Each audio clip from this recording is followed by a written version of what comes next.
Okay, hi everyone, welcome back to this video on the Comptia Security Plus course, Security Analysis Methodologies. To assess risk properly, we must analyze the security of our computers, servers and network devices.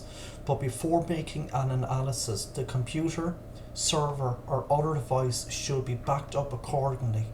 This might require a backup of files, a complete image backup, or a backup of firmware. It all depends on the device in question. When this is done, an analysis can be made. Hosts should be analysed to discern whether a firewall is in place, what type of configuration is used, or worse, if the device is using a default configuration, what anti-malware software is installed, if any, and what updates have been made. A list of vulnerabilities should be developed, and a security person should watch for threats that could exploit these vulnerabilities.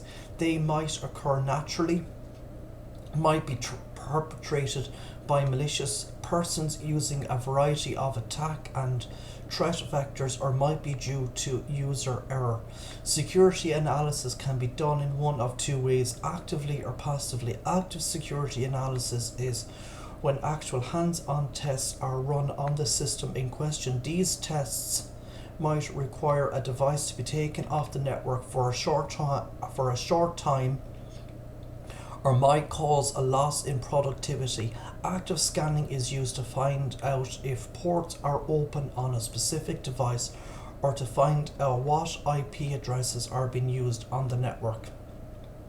A backup of the systems to be analysed should be accomplished before the scan takes place. Active scanning, also known as intrusive scanning, can be detrimental to systems or the entire network, especially if you are dealing with mission critical network that requires close to 100% uptime. In some cases you can pull systems off the network and run your tests during off hours, but in other cases you must rely on passive security analysis.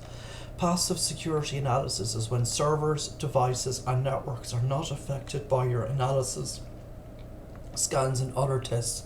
It could be as simple as using documentation only to test the security of a system. For an example, if an organization's network documentation shows computers, switches, servers and routers but no firewall, you have found a vulnerability to the network, a rather large one. Passive security analysis might be required in real time mission critical networks, or if you are conducting computer forensics.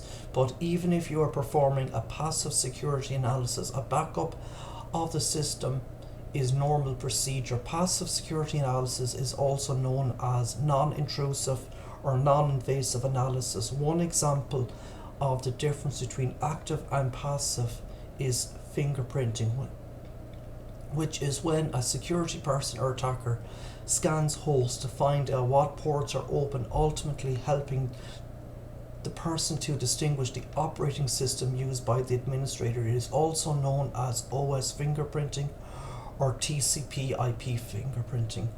Active fingerprinting is when a direct connection is made to the computer, starting with ICMP requests.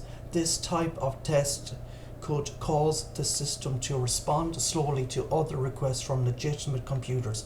Passive fingerprinting is when the scanning host sniffs the network by chance, classifying hosts as the scanning host observes in traffic on the occasion that it occurs. This method is less common in port scanners, but can help to reduce stress on the system being scanned.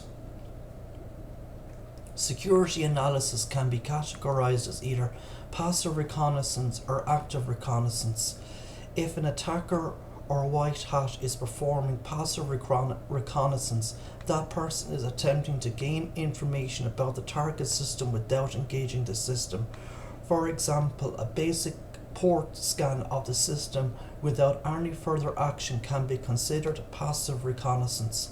However, if the attacker or white hat then uses that information to exploit vulnerabilities associated with those ports, then it is known as active reconnaissance and is a method used when performing penetration testing, security controls.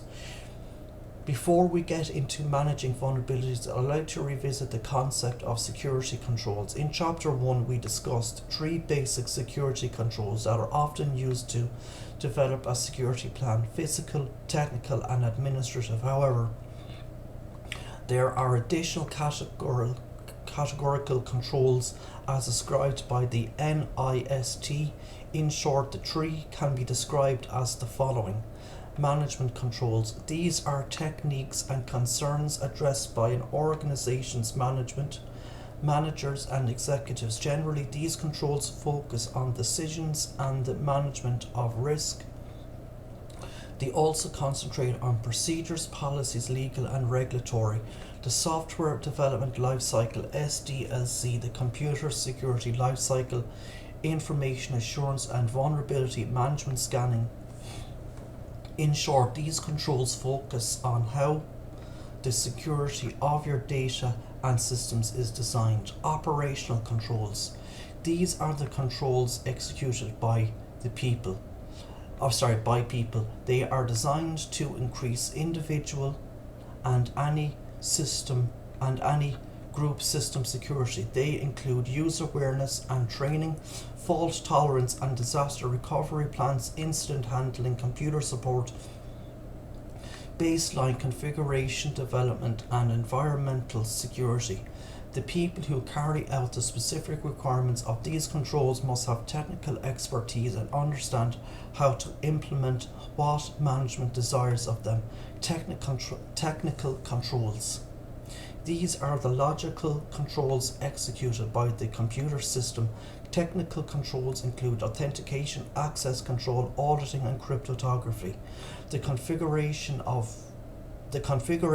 and workings of firewalls, session locks, radius servers, or RAID 5 arrays would be within this category, as well as concepts such as least privilege implementation. Once again, the previous controls are categorical. For the Security Plus exam, you should focus on these definitive security controls. Preventative controls. These controls are employed before the event and are designed to prevent an incident. Examples include biometric systems designed to keep unauthorized persons out, NIPS to prevent malicious activity, and RAID 1 to prevent loss of data. These are also sometimes referred to as deterrent controls. Detective controls. These controls are used during an event and can find out whether malicious activity is occurring or has occurred. Examples include CCTV, video surveillance, NIDS, and auditing. Corrective controls. These controls are used after an event. They limit the extent of the damage and help the company recover from damage quickly. Tape backup, hot sites, and other fault tolerance and disaster recovery methods are also included here. These are sometimes referred to as compensating control. Vulnerability management. Vulnerability management is the practice of finding and mitigating software vulnerabilities in computers and networks. It consists of analyzing documentation and testing computers and networks with a variety of security controls, mitigating vulnerabilities, and periodically monitoring effects and changes.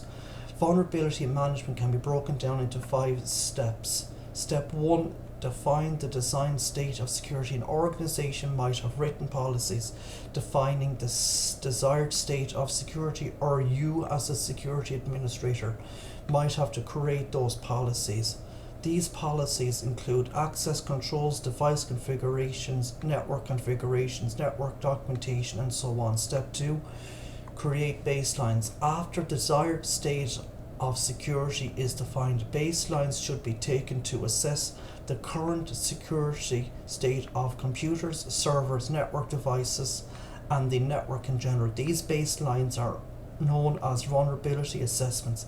The baselines should find as many vulnerabilities as possible utilizing vulnerability scans and other scanning and auditing methods. These baselines will be known as pre-migration baselines and should be saved for later comparisons. Step 3, prioritize vulnerabilities. Which vulnerabilities should take precedence? For example, the e-commerce web server we talked about earlier should definitely have a priority, should definitely have a higher priority than a single client computer that does not have antivirus software installed. Prioritize all the vulnerabilities. This creates a list of items that need to be mitigated in order. Step 4, mitigate vulnerabilities. Go through the prioritized list and mitigate as many of the vulnerabilities as possible. This depends on the level of acceptable risk your organization allows. Mitigation techniques might include secure code review and a review of systems and application architecture and system design. Step 5, monitor the environment. When you finish mitigation, monitor the environment and compare the results to the original baseline. Use the new results as the post-mitigation baseline to be compared against future analysis. Consider tools that can perform automated baseline reporting. Because new vulnerabilities are always being discovered and because company policies may change over time, you should periodically monitor the environment and compare your results to the post-mitigation baseline. Do this any time policies change or the environment changes. Be careful to monitor for false positives when a test reports a vulnerability as present when in fact there is none. They can be real-time wasters. If possible, use templates, scripts, and built-in system functionality to automate your monitoring efforts and employ continuous monitoring and configuration validation. All of these things will help to reduce risk. So I'm going to leave it here today for this video. If you like listening, please consider like, sharing, and subscribing. Thank you.